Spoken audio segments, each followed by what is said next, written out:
Hi, and welcome to the Jewellery Academy podcast. My name is Kim Thomson, a full-time jewellery tutor based in Bristol. I'm passionate that jewellery making should be accessible for all, and I've spent the last 2 decades striving to help people achieve and create jewellery that they are proud of, no matter their age, experience, learning style, or physical ability. This week, I'm excited to be talking to Gina and Jack from Ivy and Pine Photography. Gina and Jack are analogue and digital photographers specialising in wedding photography. They strongly believe in collaboration, not only with their clients, but also with other small businesses who are connected to the client's day. And today we're going to chat about the power and benefits of business collaboration. Hi, both. How are you? Thank you for joining me. Hello. Thank you for having us. Yes, hey. We're very good. Very, very good. Just to start us off, if you could do a little introduction to our listeners. So can you share the story of how you started your journey into contemporary wedding photography and what inspired you to specialise in that area? Yeah. So we started out, we both had a love for photography in general. And then I think when we got together, it was boosted by us both enjoying it and then encouraging the other person. So we both started out with film cameras, which at the time, to be honest, it was really interesting to us. They were also really affordable to get.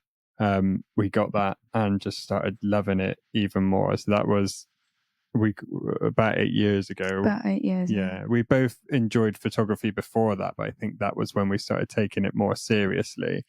I managed to get a job at a place in Bristol called The Wave. It's a big inland surfing lake. I was working there, then a photography position opened up and I managed to get into there, even having not really much sort of professional photography experience. You begged your way into the job, basically. Begged and nagged my way into a job, yes. Thanks, Vic. But that then gave me the chance to be freelance, even though there was hours to be had Monday to Friday. So then from that and being self-employed then opened up the opportunity to go, well, I don't have to really ask permission to have time off now. So we could start trying to do our own thing. And I think you were still working more. So we're very encouraging to, you should definitely start doing that. Yeah. I've always loved taking photos of people. So I did, when I studied photography in college and uni, I loved doing portraiture. So I was very much like, let's start taking photos of people, Jack, because you started off taking photos of dogs to start with, which isn't surprising because we love dogs so much. So yeah, I did a lot of that, and then you were encouraging with the people. So I think that was, I said, well, yeah, but you're going to do it with me. And we started just doing everything together, didn't we? We started with like friends that were couples, and then some small family stuff. We knew a few people that had young kids and thought they'd appreciate the photos, but also we trusted them enough to start giving us good feedback on everything, and they were really pleased with everything, which was a massive boost. And then the sort of end goal was, well, we both would love to start doing weddings. Yeah, it felt like the next natural step from taking photos of families and our friends and stuff. That was just something that we felt naturally sort of happened, wasn't it? Like, I think Jack loves learning. He's a nerd when it comes to photography, so he loves learning about just photography in like all ways. So there was a lot of YouTube photographers you liked that just did weddings. Yeah, there's a lot of people, I think, like their work inspired me anyway, whether it was weddings or not, but they also did weddings and they just looked so cool to be a part of that world and to be able to do that for somebody. So we sort of slowly made our way in that direction and then started doing bits where we would be working for other people. So obviously like second shooting for people and things like that. So the pressure wasn't on us, and we just tried to learn as much as we could before we jumped into it. And then, when we started doing it, I think we fell in love with it pretty quickly, didn't we? Yeah, I think we both were surprised at how much we fell in love with like the experience of photographing someone's wedding. It wasn't just our love of photography, it was really rewarding, and we are so invested in our client's story So hearing how happy they are with the whole experience just brings us so much joy. I think that's what really made us fall in love with the whole. I think a few of the early weddings we did, we loved taking photos of people and them going, "Oh, that's really cool. Thank you so much. We absolutely love them. We look really great. That's really nice. I love hearing it."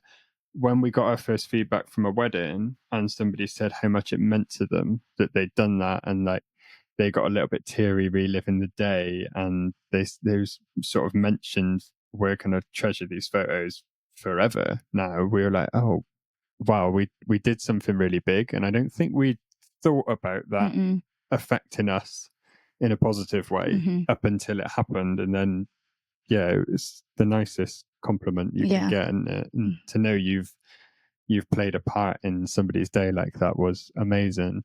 I think we just loved it even more from then.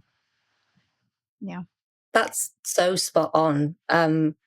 Jewelers often say the reason they love doing commission jewelry is for that exact same reason. So the emotional response when the client picks up the piece of jewelry, because as you both know, if, human memories are really unreliable.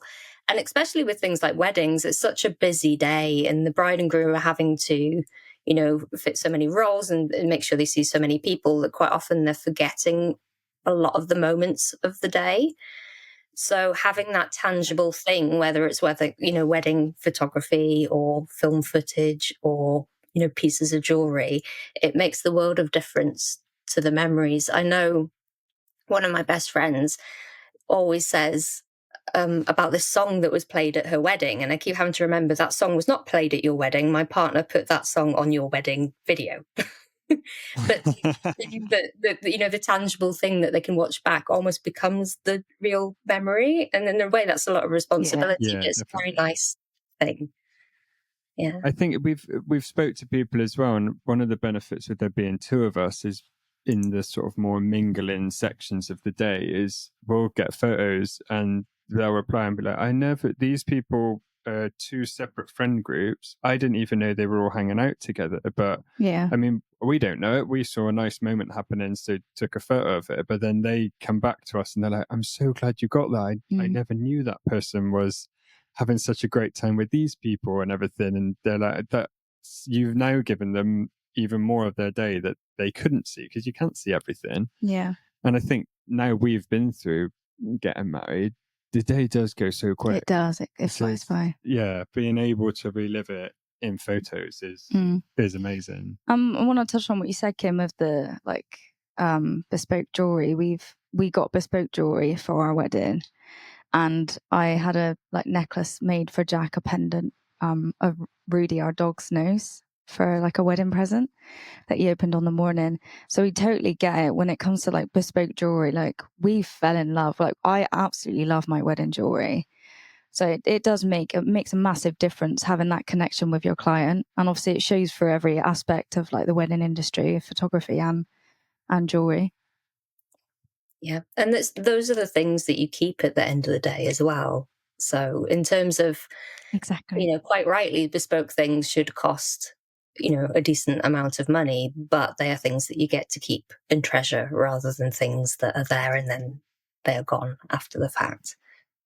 100%. Yeah, I really enjoyed. So I got Gina's engagement ring I had made by the same jeweler that's done everything for us. The process of going to somebody instead of just going to a shop, which there's nothing wrong with if what you see in that shop is the right thing for you.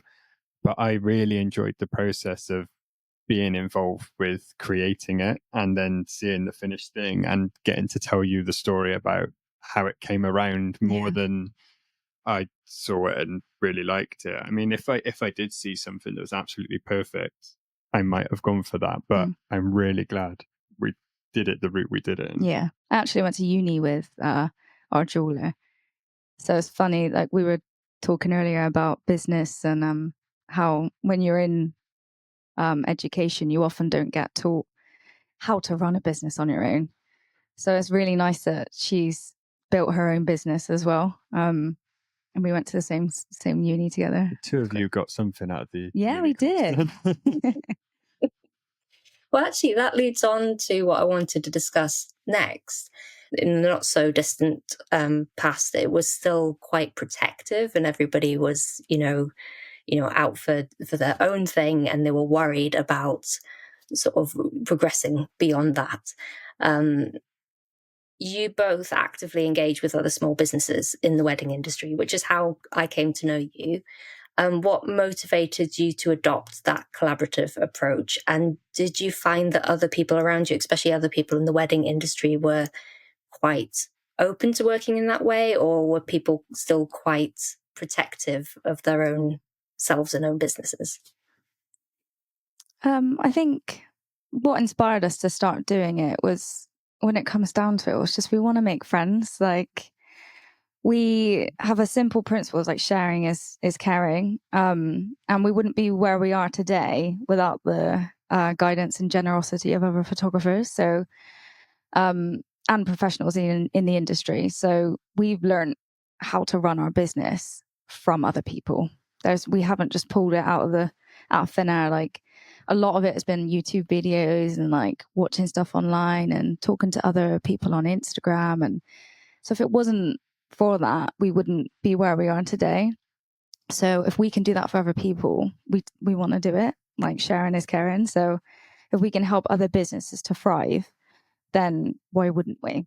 That's the main reason why we've shared. Yeah. We want to collaborate with other people. I think you do have, it's important to know, like, especially when with advice and things, is not copying other people, but taking inspiration or seeing how they do a certain thing and how can you apply that to yours. But like Gina said, we got that from other photographers as well. So I mean, that's what some people would look at as competition, and they were more than happy to go, oh, I do this way, and have you guys tried this software for this is really good. And if they didn't do that, it would have taken us so much longer to find it. So like you said, if we can help someone, then we can. And I think it's received very well, and we've got some lovely comments from people which have said that they don't always get that from people, or they've got to do a bit of chasing. I mean, that's not always because somebody doesn't want to do it. It's just that sometimes people are busy, and we're fortunate that there's two of us, so we can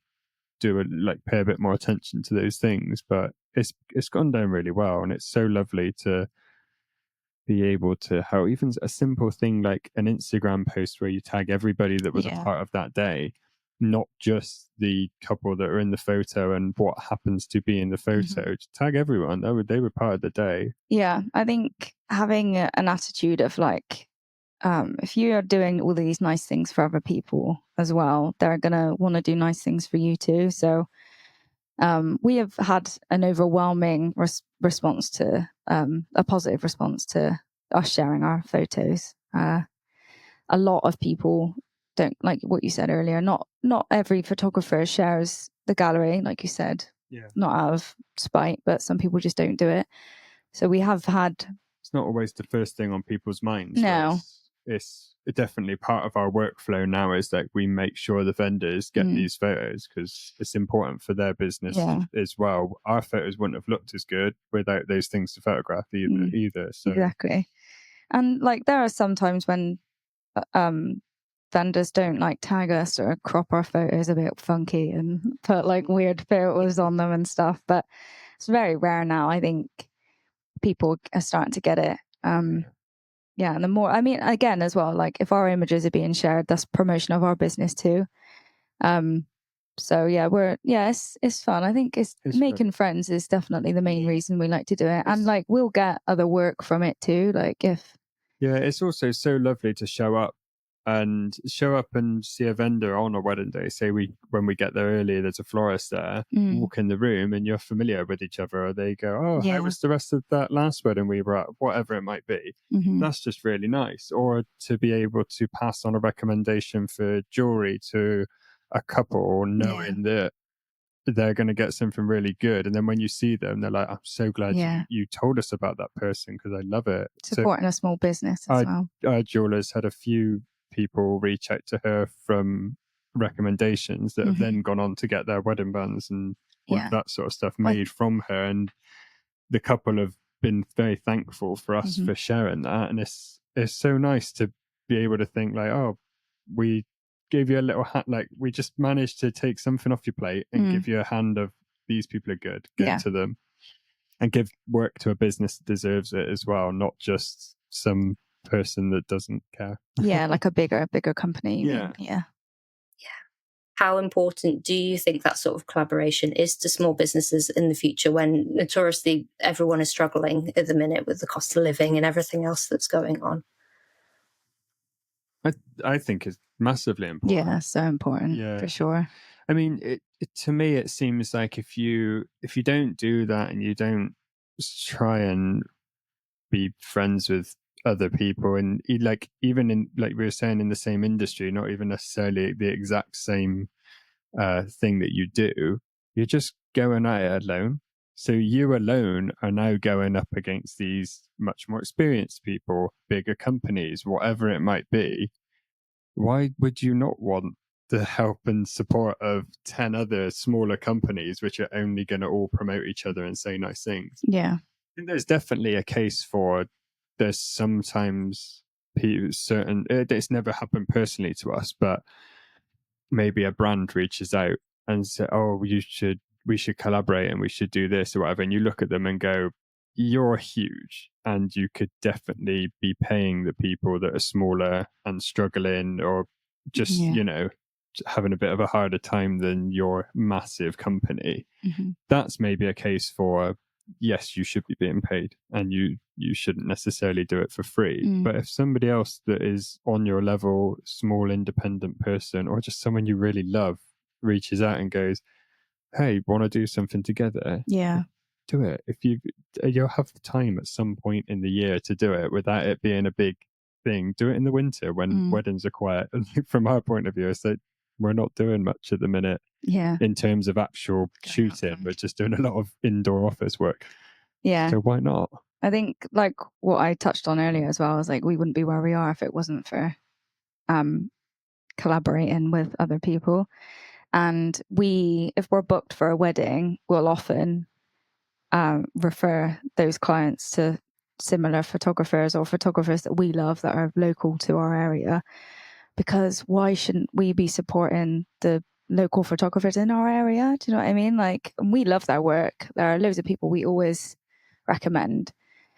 And if we can't do the date, then it's literally it's not doing anything to us. Do you know what I mean? So there's definitely a group of people though that would not do that. No, for sure. And would keep it and go, well, why am I giving the competition work? You're like, you can't do it.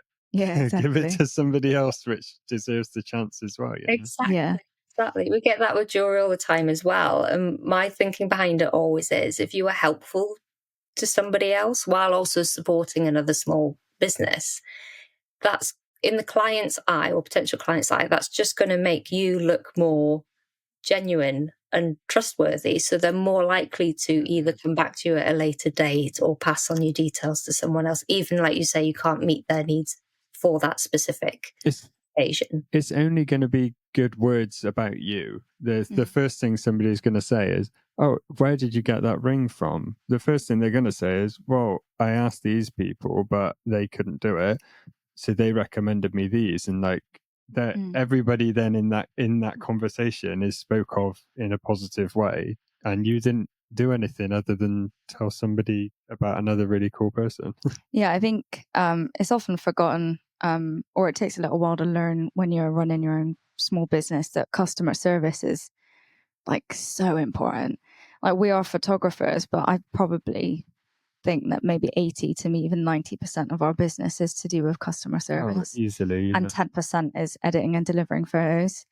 And I think that's why we're good at our jobs, because our first jobs were in customer service. We met in Vans, the shoe shop. Yeah, all retail based. And so we've got experience with that, and we love people as well. And I think that's why collaborating is so important. And we're pretty good at it because we just like being nice to people. But if you could be the best photographer in the world, if you're just an absolute nightmare to be around, no one's going to want you there on their wedding day. Exactly. If you're rude or just ignore every other business that tries to do something with you, then as soon as your name pops up with that business, they're not going to have a good word to say about you. Yeah. It seems completely counterproductive. It's the same with other vendors as well, like jewelers, florists, makeup artists. If somebody says to them, do you know any good wedding photographers? I'm getting married. Like, hopefully we pop into their head because they've had a good experience with us, even if they haven't worked with us yet. So yeah, they're not going to go with they're not going to recommend the person that took 6 months to send them one photo of their flowers and didn't really ever want anything to do with them. Yeah. They're hopefully going to be the ones which made sure we got their details and sent them lots of photos. And yeah, I think you've hit the nail. And all of that. I think you really hit the nail on the head with the customer service thing. So for the listeners, before we pressed record, we were talking about the lack of business training in the creative industries as standard. And what you just said, Gina, about the if you haven't had another job, which is customer service, quite often, why would those sort of skills necessarily be on your mind when you're running your business?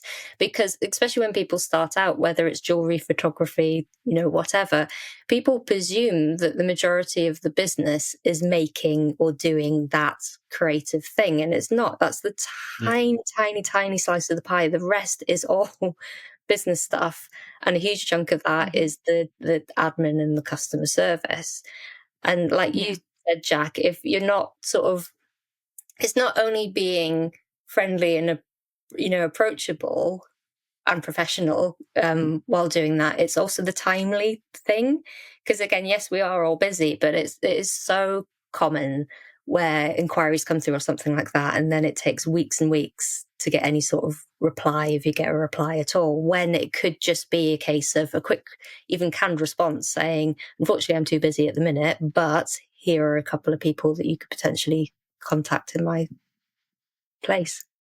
Yeah, definitely. I think, like you said as well, it's such a small amount of the job is actually what the job is on paper. I think people are a bit shocked at that when they speak to us. We'll speak to guests at weddings, won't we? And they're, oh, you have a great job. You just hang out at weddings. And how many do you do a year? And you go, we do this much. And you can see them thinking like, you only work that many days a year. And you're like, no, we've got one wedding in December this year. And we're pretty much got to work most days in December this year because we've got 1,000 other things to do. We actually have like a rota in our calendar. I think it's where I worked in management.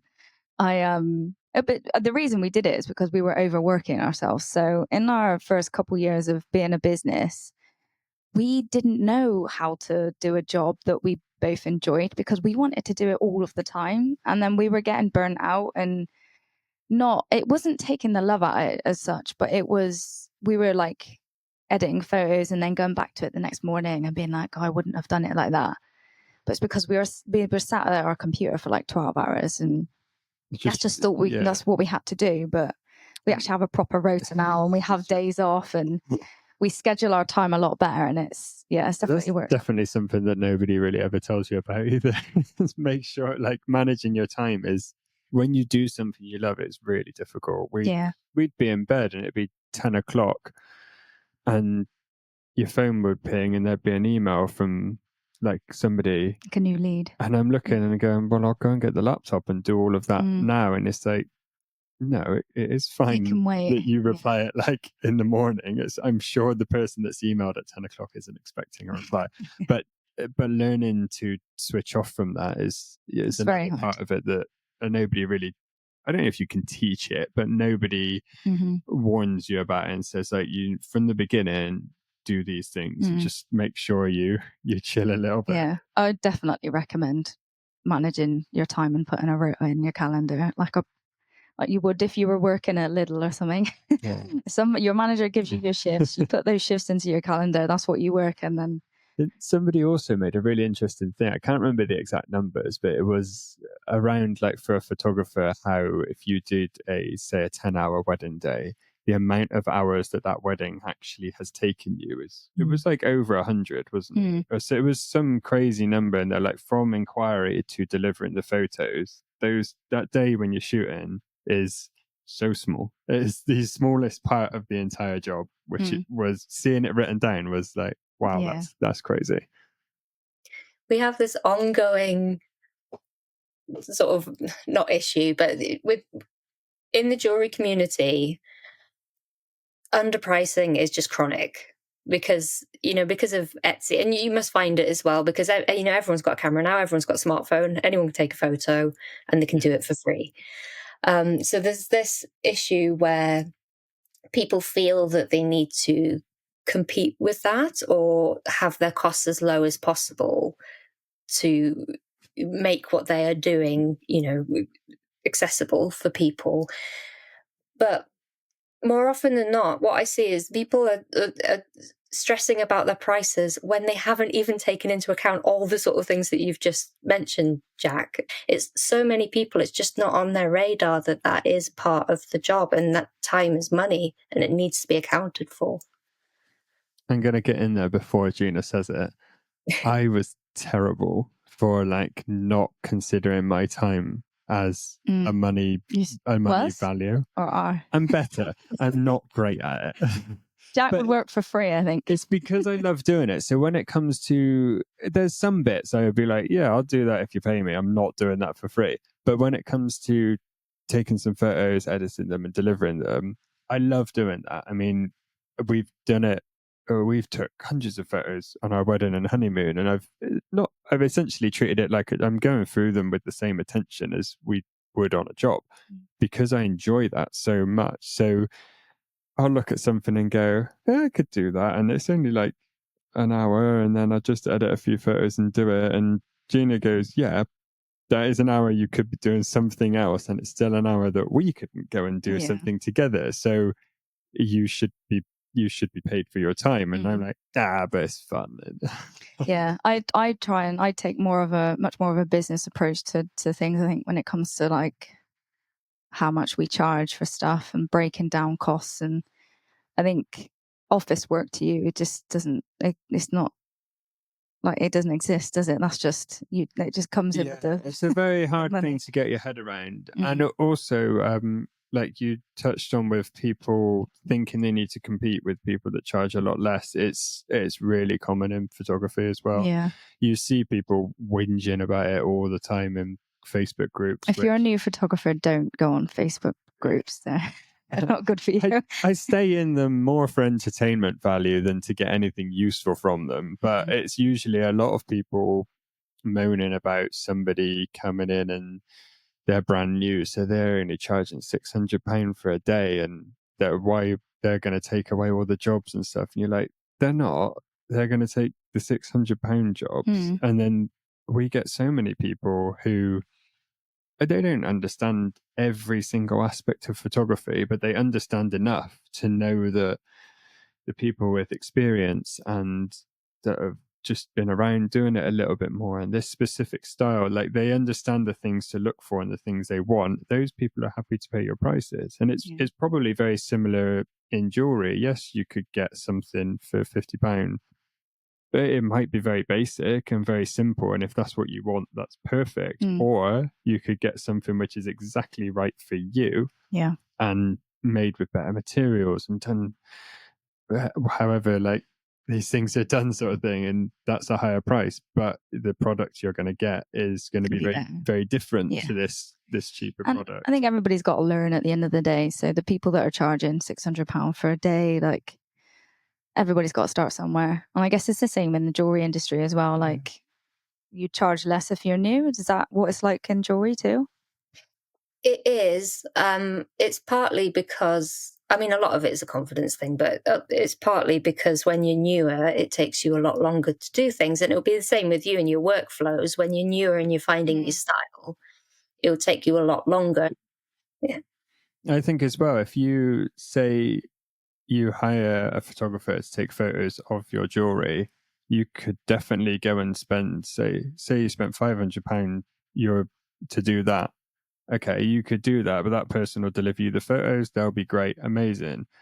Or you could collaborate with somebody. You've done some stuff for free, but you were prepared to spend £500. So if you try and get your head around thinking of it as, well, it's not any different. I was going to spend £500, but that photographer then might also post your photos and say about how great the experience was working with you, and you both share stuff, and it goes on and on and on. You've now got really cool photos, and you've got posts popping up probably like for the next few months from 2 different places with 2 different advertising things. What's worth more? Like, what's, you know? I'm glad you said that, Jack, because we spoke about this a little bit the other day, and I think one of the best ways for jewelers and photographers to collaborate is something that we don't actually do, like physically, to get photos of your work. So there are a lot of photographers that create styled shoots that will hire models, hire jewelers, or not hire them, but they'll, bring on a team of people that will create something that they want to photograph.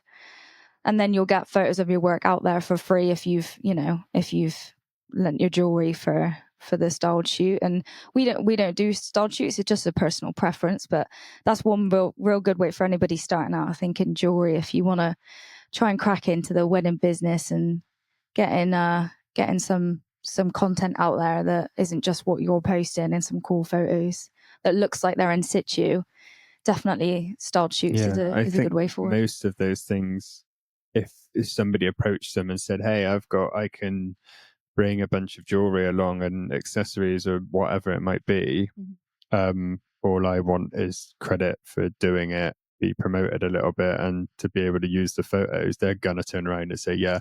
Unless they've already sorted somebody out to do it, they're gonna say yeah, and they're gonna want to do it.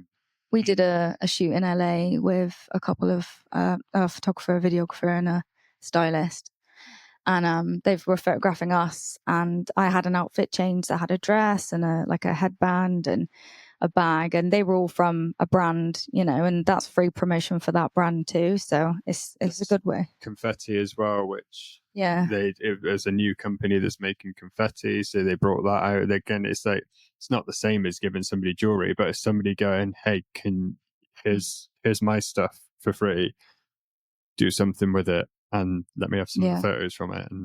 And that would be, like you said, under your marketing the part of your marketing budget.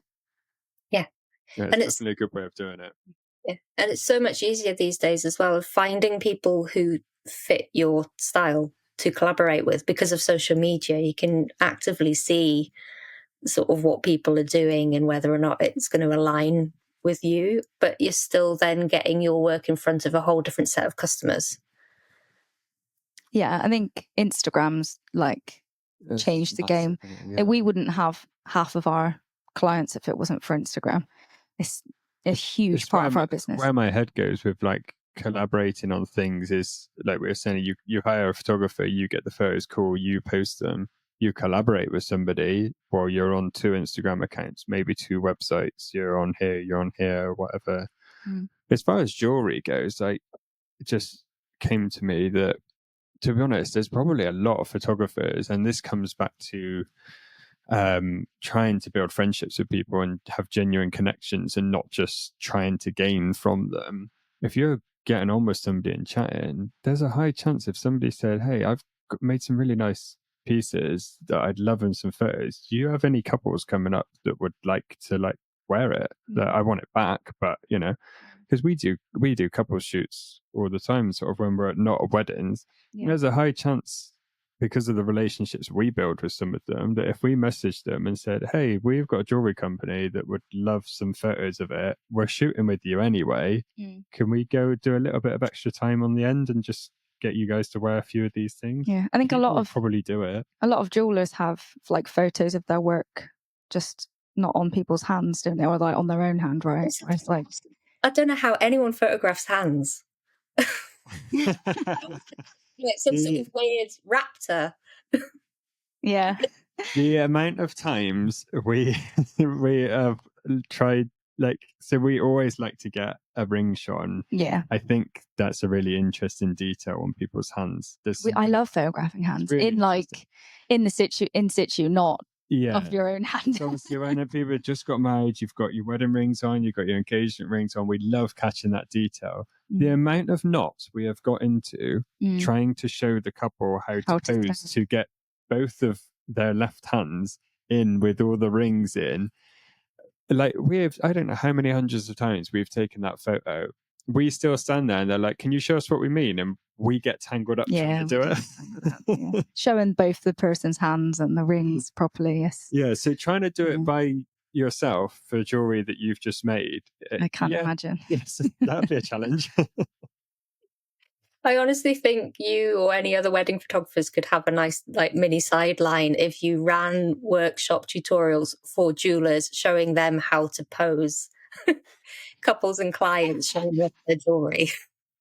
There is people that do, we spoke to a florist, and there is people out there that do workshops for other suppliers to show them how to take really good product photos, even down to like using your phone and not even having a camera, which I thought was a really cool thing to do. Which, like you said, like with everyone doing things themselves or having other people to do, somebody teaching and going, look, I'll just show you some basic techniques which are going to make your photos look even better, was really cool. Yeah.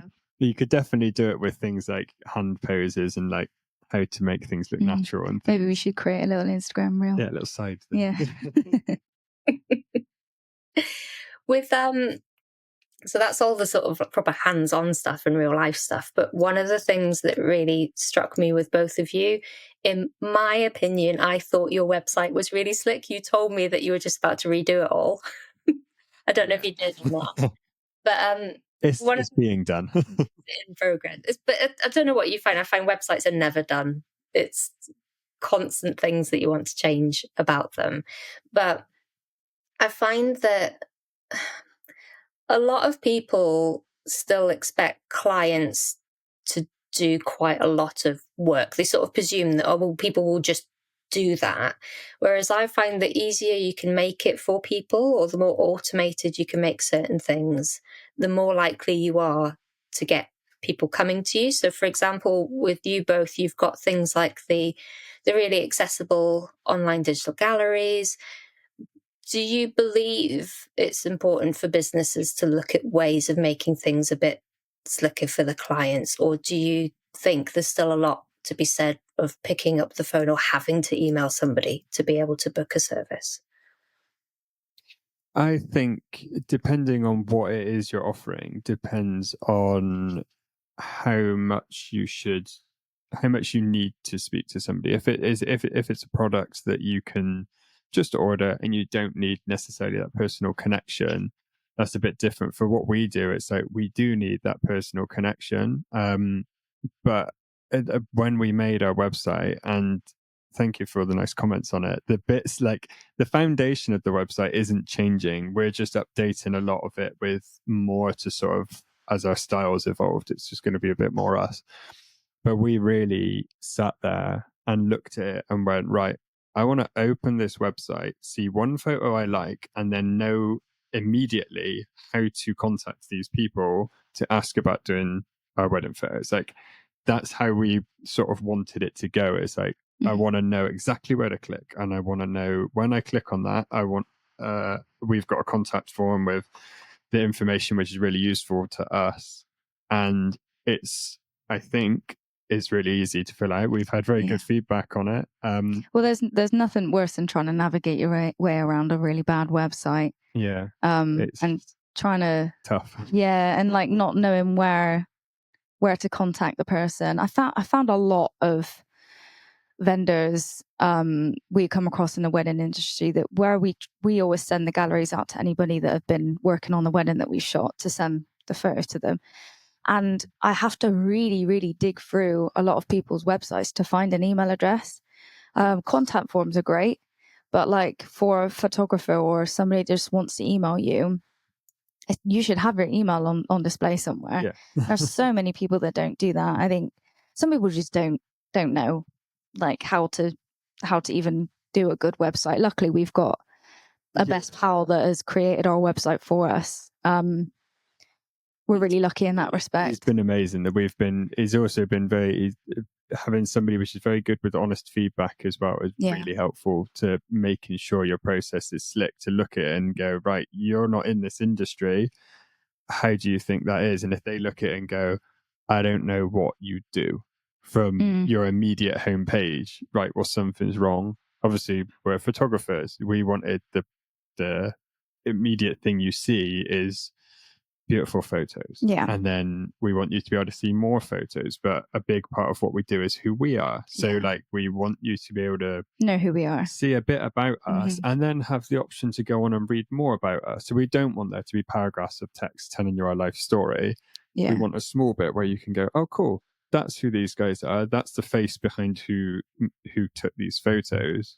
I'd love to learn more about them. Okay, now you can go onto the other page and you can do that. And then for the galleries and things like that, I think a lot. The galleries are explain what the galleries are. So we use online galleries to send our clients everything.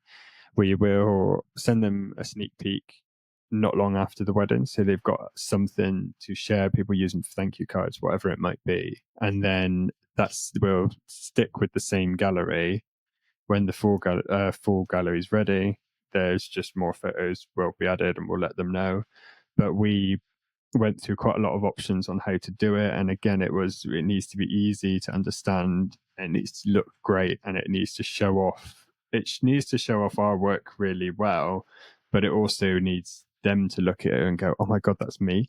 And instantly be happy with the way the photos are displayed, not just like having to download all of your photos off of another folder that the photographer has sent you and go through it like on a file on a computer. I think having the client experience of looking at this beautiful, like it looks like your own personal website with all the photos in the gallery.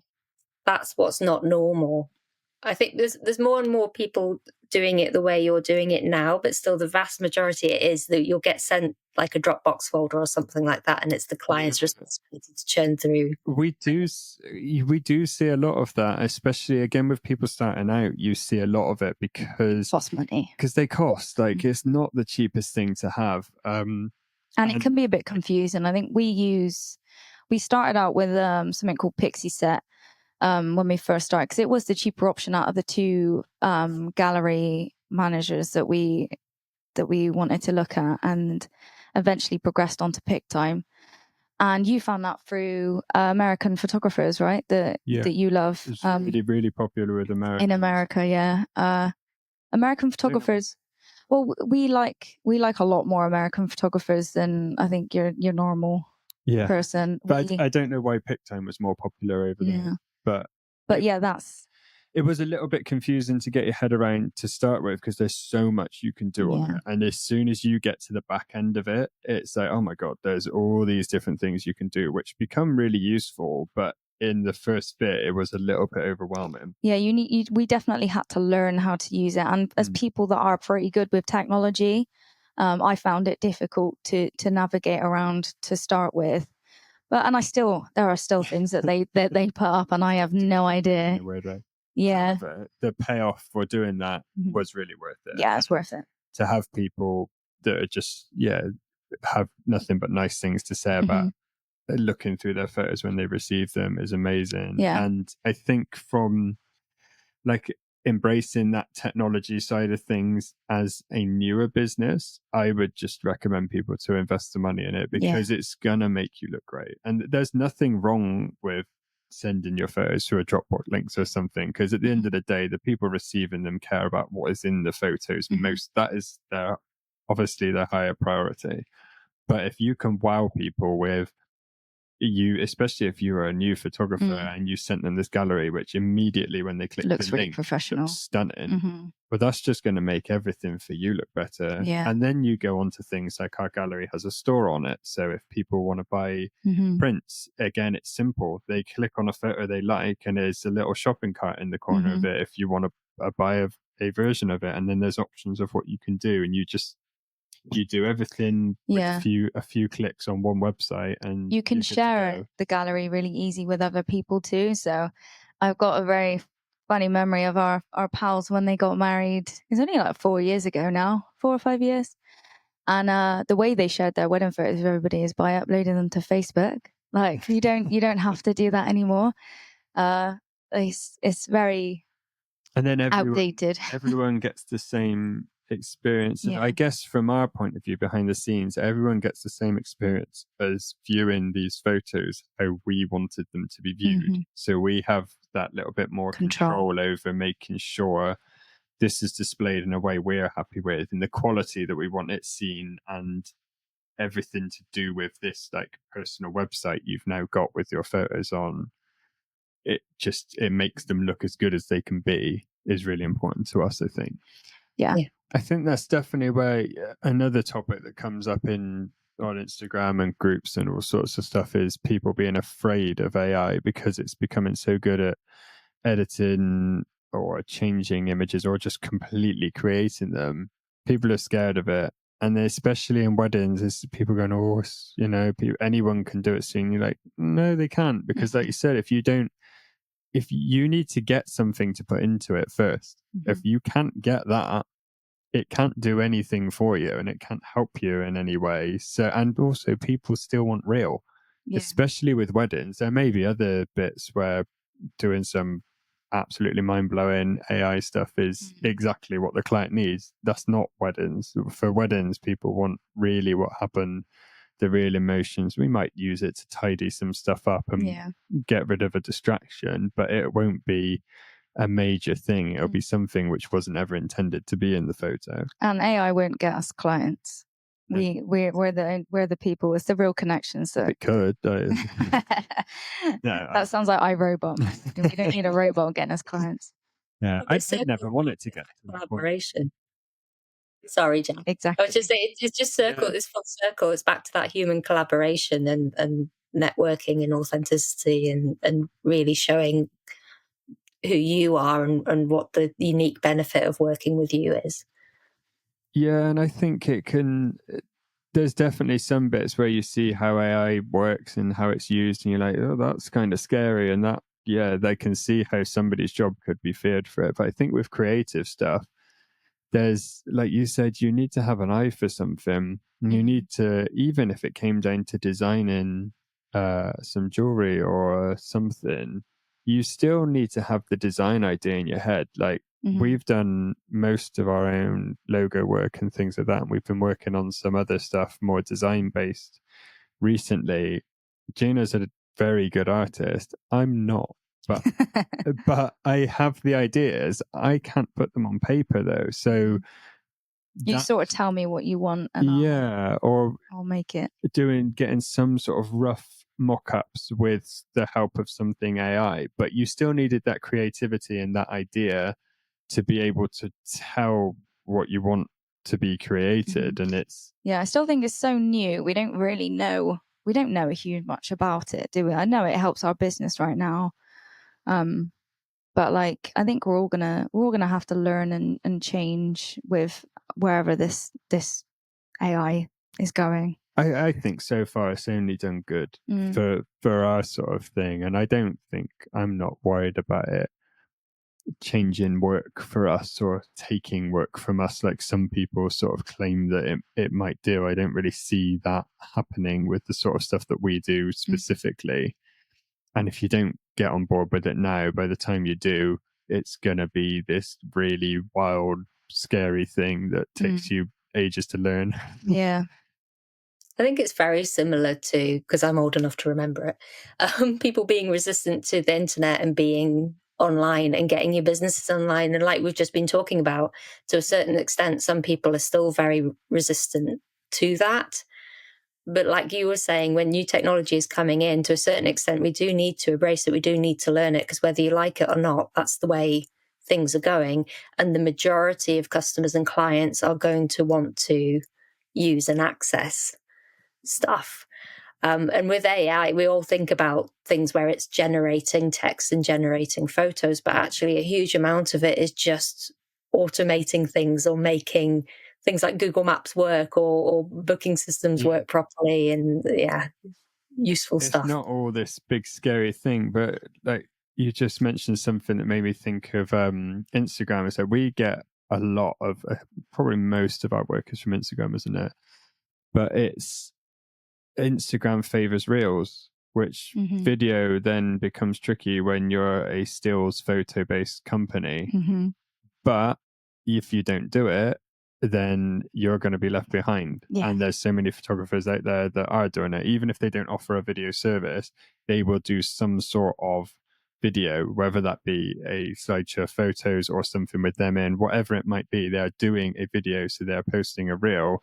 They're getting more attention than you. And that probably goes back to the same with people being hesitant to start using the internet to advertise their business. Why would I do that when I've got all my other ways of physically advertising? Well, in a few years, you're going to be left behind. And I think that was something that we, to begin with, weren't super keen on, where we were like, oh, we've now got to do all of these photos, edit all of these photos, upload the photos, but also make all these videos as well. And then if you don't do it, you'll be left behind. And I think as well, we started doing it, and most of the time now they're pretty fun to do. It's quite nice to make videos for certain things now. It's not a chore anymore. But in the beginning, it was a bit of a, oh, why have I got to do that? We do photos. Yeah, no, we're very hesitant to start with, just because it took time.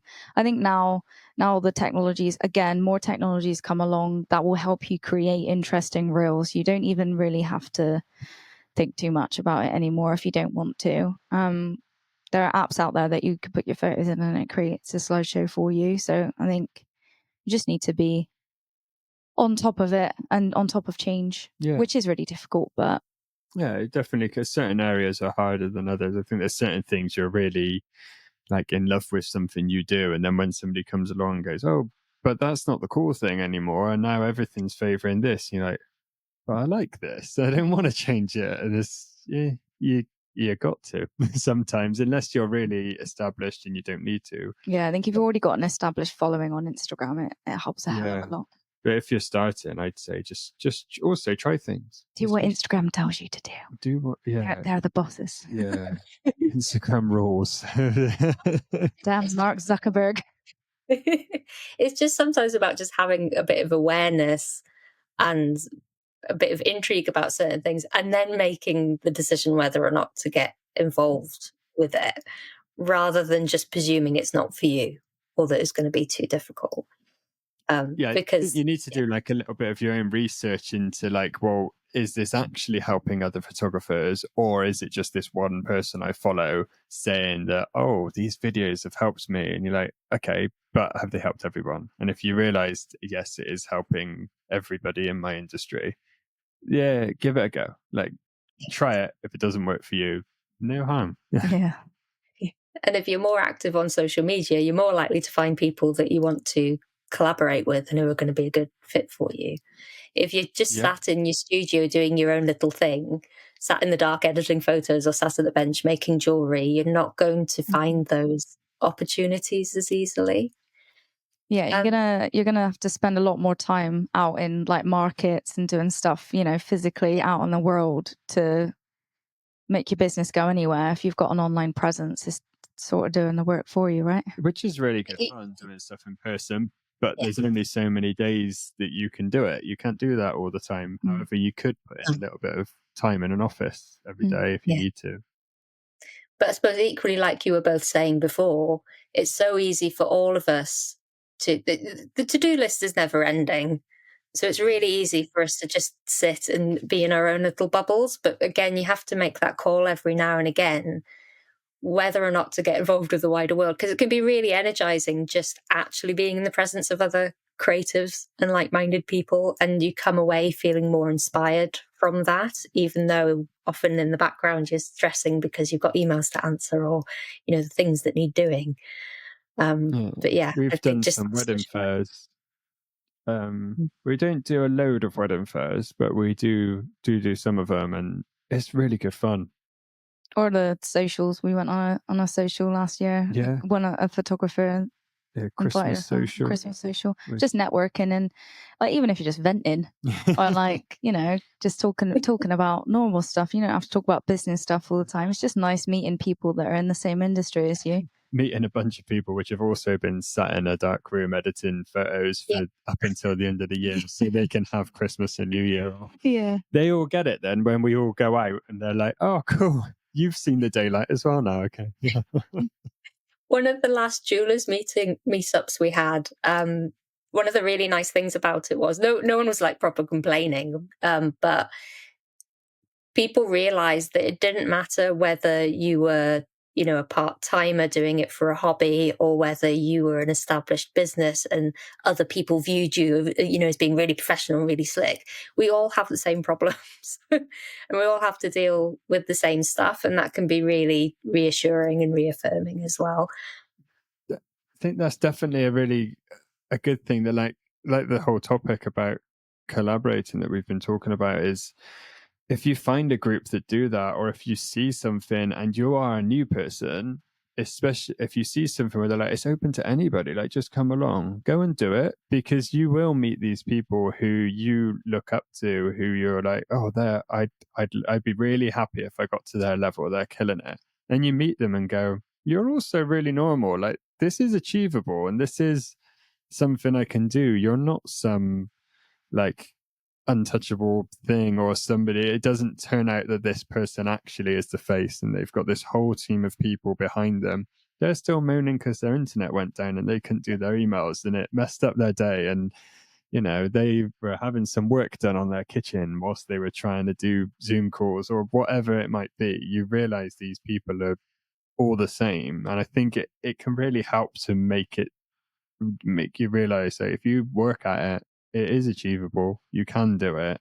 It might seem difficult to get to a point where that is your job, but it is possible. All of the other people did it. Like, go and meet them, go and chat to them. And if they're organizing that, they probably want to collaborate and be nice to people as well. Learn from other people for sure. Definitely. In terms of collaboration, if a jeweler was interested in collaborating with a business such as yours, do you have any top tips that you could share for establishing a successful partnership? I think the main thing we would probably say would be communications, probably the top dog, do you think? Yeah, I think so. And so it's really important for working well together. So like, make sure you both understand your goals. Like if you're gonna do a job together, like you want to know about deadlines and what you're expecting from each other, really. Be honest and clear from the beginning. And there's people we've met at wedding fairs that are from Manchester that we've like built really good relationships with, that we wouldn't have done if we didn't go to Manchester and do that wedding fair. So it's, and I think the relationships that we've built over the last few years that we've grown with the vendors that we've met in the wedding industry, we now have a huge guide that we've made that we send out to our couples once they've booked us. And I think it's got about 50 different vendors in there, all wedding related ish. And I would say at least 90% of them are people we have actually had some sort of contact Speak with, to regularly. whether it's just over the internet or whether you've actually seen them at wedding shows. Like, that's why we've put them. There's a few odd ones where we it's just love something we really love, and it's a business we've followed for a while, and we're like, we just love what they do, so do it. But the reason, like, we want to get those guys work, like, and if our couples hire those vendors to do cool stuff for them, we then get to photograph cool stuff on their wedding day. Like, it's all mutual benefit. No, that sounds absolutely perfect. And you're right. I think just all of us working together like that, because for myself as well with the workshops, one of the things I keep meaning to do is write up my guide for visiting Bristol, because I get a lot of people that travel to come to the workshop, but there's so many small businesses and so much cool stuff to do in Bristol. But like you were saying, if you just Google something, you're not necessarily getting the hits of the things that align with the sort of people that are using your services. So it's a great opportunity to just share that information and then speak to other people that you are friendly with or follow online that align with your values, and see if they want to be part of that, or ask them if they've got their own version, like you were just saying, and whether or not they'd be up for adding you to that list. But having I suppose definitely. For a lot of people, it's a big deal to have the confidence to ask those sort of questions. But again, exactly like you're saying, if that can start with liking a picture of somebody's cute dog, that's less intimidating. Yeah. I think one thing I should say you should never do, never ask to be on somebody's recommended list. That probably won't go down so good. It looks like you want something, which you do. But yeah, just doing all of those things, which, like we said as well, are completely free. Like, it doesn't cost you anything to be nice to someone. It doesn't cost you anything to comment on their photos, which helps their engagement. It puts your name out there. All of those little things. Thank you both. Can you share with everybody where they can find you online? Yes. You carry on. So our Instagram is at Ivy and Pine Photography. That is where you can contact us the easiest and see our cute pets. And we also have a website, www.ivyandpinephotography.com. That is being updated soon, and it will look way more our style. If you want to have a nose around, we've got our new guide on there, which is everything, like all that you need to know about us. That is how the new website's going to look as well. So if you want a little taste, have a little look on there. And we do have Facebook too, Ivy and Pine Photo, and we've got TikTok, which Jack doesn't know exists, but yeah, and that's Ivy and Pine Photography. That is another rabbit hole. I don't need. Yeah, let's not get into that right now. But like we said as well, like, Instagram is the best place to find us, and just chat to us casually as well if anybody wants to. It's we love chatting on there, and it doesn't have to be some big business serious thing. We just like to come and say hi, saying hi to people. The website, although the website's changing, I hope it shouldn't go offline at all. So Matt's probably going to kill us for saying this. Yeah, he'll be like, why have you promised all of this? Sorry, Matt.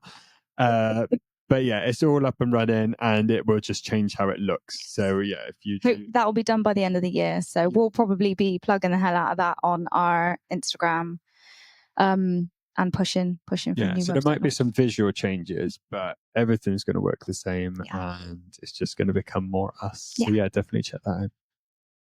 Fabulous. And I know most of the Jewellery Academy community are on Instagram, so I'm sure they'll get over there and hopefully like your cute pictures of your dog and say hello.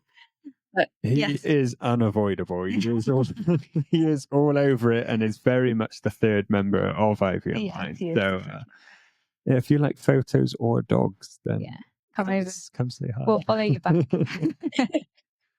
Thank you so much for joining me today. It was an absolute pleasure to chat to you. Thank you so much, Kim. This was really good fun. It's been amazing.